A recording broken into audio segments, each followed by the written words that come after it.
So this would be a Padlet my kids would do if we were on in class or having to do distance learning. So the instructions are already pinned onto the Padlet. The instructions say, please read, write a description about one of the following. Now this can be changed to all of the following, two of the following, or just one. Maybe it would depend on what classes you have. Like if you have all regular, or if you have co-teach or co-teach modified kiddos, you may ask them to just do one.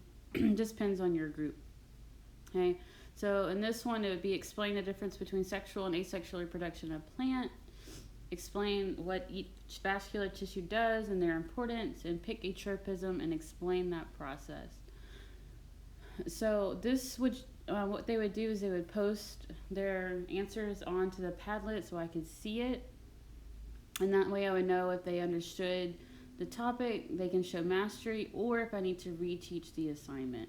So it really would just depend on what their answers were to figure out if they understood what we did. So this would be a great opportunity to check for mastery or check for understanding during online or during a regular day.